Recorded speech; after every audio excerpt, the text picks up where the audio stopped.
Šobrīd Eiropas parlamentā izskatām regulu, kas paredz aizliegt Krievijas dabasgāzes importu Eiropas Savienībā no 2028. gada. Šis ir solis pareizajā virzienā. Mēs joprojām redzam, ka liela daļa Krievijas gāzes nonāk Eiropas tirgū, tā skaitā caur sašķidrinātās gāzes termināliem. Mērķis ir šo importu izbeigt pilnībā. Kā ēnu ziņotājs no Eiropas konservatīvo un reformistu grupas esmu iesniedzis grozījumus, lai padarītu šo regulu stingrāku, īpaši attiecībā uz uzraudzību un caurspīdību. Ir jāpanāk, ka tiek publiskota informācija par to, no kurienes nāk gāze, kas ienāk Eiropā, ka tiek definēta augsta riska infrastruktūra, cauruļvadi un termināļi, pa kuriem agrāk ieplūdusi Krievijas gāze un kuriem nepieciešama pastiprināta uzraudzība. Kā arī tiek novērsta iespēja, ka Krievijas gāze ieplūst Eiropā zem cita marķējuma. Un arī ar šo regulu ir bieži vien jautājumi gan publiskajā vidē, no iedzīvotājiem kopumā, tātad biežāk uzdotie jautājumi. Pirmais, ko es saņemu saistībā ar šo regulu, kāpēc tikai no 2028. gada? Tāpēc, ka vienošanās loģika, tātad 27 valstis, dažādas intereses, atšķirīgas atkarības. Ir dalībvalsts, kas joprojām piesauc tiesisko paļāvību, proti noslēgtos ilgtermiņa līgumus ar Krievijas piegādātājiem, un šeit jārunā ne jau par valstīm, kas ir noslēgušas līgumus, bet uzņēmumu, tātad uzņēmumu, kas ir reģistrēti konkrētajās dalībvalstīs. Taču Eiropas parlamenta ieskatā skan arī daudz, stingrāk viedokļi, ka atteikšanās no Krievijas gāzes ir jāpanāk krietni ātrāk. Arī Eiropas konservatīvo reformistu grupa atbalsta šādu pieeju. Otrs arī izplatīts jautājums ir par šo regulu, vai šis ir stāsts par sankcijām. Nē, šī regula nav sankciju instruments. Tas ir struktūrāls lēmums, tātad atteikties no Krievijas gāzes neatkarīgi no kara gaitas vai sankciju režīma. Tas nozīmē, pat ja 2028. gada 2. janvārī tiktu panākts taisnīgs miers Ukrainā, tiktu atjaunotas diplomātiskās attiecības ar Krieviju vai atceltas sankcijas, Krievijas gāze netiks atgriezta Eiropas Savienības tirgū. Šis ir par neatkarību un drošību, nevis par, ierobežojumiem. Tad vēl jautājumi, ko esmu saņēmis saistībā ar šo regulu. Kāpēc šobrīd runa ir tikai par gāzi? Kā ar naftu un naftas produktiem? Eiropas konservatīvo reformistu grupa iestājas par to, lai šī pieeja tiktu attiecināta arī uz naftu un naftas produktiem. Mums ir jānovērš scenāriju, kuru pēc kara beigām vai sankciju atcelšanas Eiropa atkal kļūst atkarīga no lētajiem Krievijas resursiem, kuri nāk ar politisku cenu un, protams, arī drošības riskiem. Mērķis ir pavisam vienkārši – pilnīga atteikšanās no Krievijas fosilajiem resursiem, ne tikai no gāzes. Tad arī jautājums, ko esmu saņēmis, un droši vien arī rodas cilvēkiem, kā pārliecināsies, ka Krievijas gāze patiešām netiek importēta vai tranzītā kaut kādā veidā šmugalēta iekšā Eiropas Savienībā. Tieši tāpēc esmu iesniedzis priekšlikumu šajā regulā, kas paredz pirmkārt detalizētu publisku datu pieejamību par gāzes izcelsmi, otrkārt stingrāku uzraudzību par sašķidrinātās gāzes termināļiem un cauruļvadiem, tajā skaitā, kas iepriekš kalpojuši Krievijas gāzes plūsmas apkalpošanai. Treškārt arī priekšlikums, kas noteiktu vienotu uzraudzības sistēmu visās Eiropas Savienības dalībvalstu muitas iestādēs. Šai sistēmai jābūt ir caurspīdīgai un pārbaudāmai.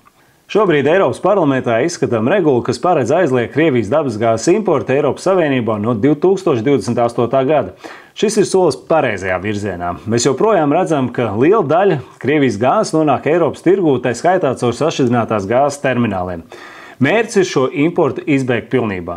Kā ēnu ziņotājs no Eiropas konservatīvo un reformistu grupas esmu iesniedzis grozījumus, lai padarītu šo regulu stingrāku, īpaši attiecībā uz uzraudzību un caurspīdību.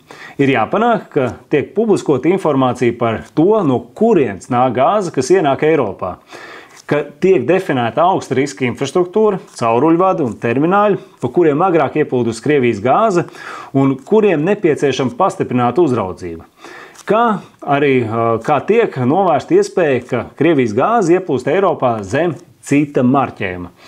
Nu, un arī ar šo regulu ir bieži vien jautājumi gan publiskajā vidē, no iedzīvotājiem kopumā, tātad biežāk uzdotie jautājumi. Pirmais, ko es saņemu saistībā ar šo regulu, kāpēc tikai no 2028. gada?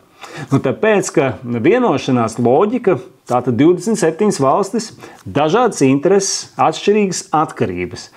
Ir dalībvalsts, kas joprojām piesauc tiesisko paļāvību, proti noslēgtos ilgtermiņa līgumus ar Krievijas piegādātājiem, un šeit jārunā ne jau par valstīm, kas ir noslēgušas līgumus, bet uzņēmumu. Tātad uzņēmumu, kas ir reģistrēti konkrētajās dalībvalstīs. Taču Eiropas parlamenta ieskatā skan arī daudz, stingrāk viedokļi, ka atteikšanās no Krievijas gāzes ir jāpanāk krietni ātrāk. Arī Eiropas konservatīvo reformistu grupa atbalsta šādu pieeju. Un otrs arī izplatīts jautājums ir par šo regulu, vai šis ir stāsts par sankcijām. Nē, šī regula nav sankciju instruments. Tas ir struktūrāls lēmums, tātad atteikties no Krievijas gāzes neatkarīgi no kara gaitas vai sankciju režīma. Tas nozīmē, pat ja 2028. gada 2. janvārī tiktu panākts taisnīgs miers Ukrainā, tiktu atjaunotas diplomātiskās attiecības ar Krieviju vai atceltas sankcijas, Krievijas gāze netiks atgriezta Eiropas Savienības tirgu. Šis ir par neatkarību un drošību, nevis par, ierobežojumiem. Tad vēl jautājumi, ko esmu saņēmis saistībā ar šo regulu. Kāpēc šobrīd runa ir tikai par gāzi? Kā ar naftu un naftas produktiem? Eiropas konservatīvo reformistu grupa iestājas par to, lai šī pieeja tiktu attiecināt arī uz naftu un naftas produktiem.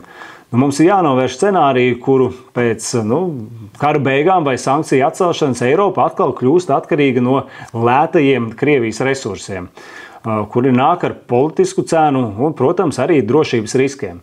Mērķis ir pavisam vienkārši – pilnīga atteikšanās no Krievijas fosilajiem resursiem, ne tikai no gāzes. Tad arī jautājums, ko esmu saņēmis, un droši vien arī rodas cilvēkiem, kā pārliecināsies, ka Krievijas gāze patiešām netiek importēta vai tranzītā kaut kādā veidā šmugalēta iekšā Eiropas Savienībā. Tieši tāpēc esmu iesniedzis priekšlikumu šajā regulā, kas paredz pirmkārt detalizētu publisku datu pieejamību par gāzes izcelsmi, otrkārt stingrāku uzraudzību par sašķidrinātās gāzes termināļiem un cauruļvadiem, tajā skaitā, kas iepriekš kalpojuši Krievijas gāzes plūsmas apkalpošanai. Treškārt arī priekšlikums, kas noteiktu vienotu uzraudzības sistēmu visās Eiropas Savienības dalībvalstu muitas iestādēs. Šai sistēmai jābūt caurspīdīgai un pārbaudāmai. Noslēdzošais arī tāds, vai tas neapdraud Eiropas energoapgādi? Šeit ir pavisam, uzskatām pierādīts, ka mēs varam iztikt bez Krievijas gāzes. Kopš 2021. gada Krievijas daļa ir sarukusi no 45% līdz 19%. Līdz 2027. gadam pasaulē nostabilizēsies un piedāvājums sniegt citi sašķidrinātās gāzes piegādātāji arī paplašināsies, kas jau ir ienākuši Eiropas Savienības tirgū, kā pieņemsim ASV, Katara, Austrālija. Un Eiropas pieprasījums arī samazināsies, jo energoefektivitāte pieaug, tātad risinājumi ir. Krievija gadiem ilgi izmantojas enerģiju kā ieroci šantāžai, ietekmei, demokrātisko procesu un drošības graušanai. Mūsu pienākums nodrošināt, lai Eiropa vairs nekad nebūtu pakļaut šādiem riskiem. Šī regula ir solis tiešām šajā virzienā, pareizajā virzienā. Tagad jāpanāk, lai tā ir stingra, izpildāma un caurspīdīga. Un lai mēs pāraut saites ar Krievijas fosilo enerģiju uz visiem laikiem.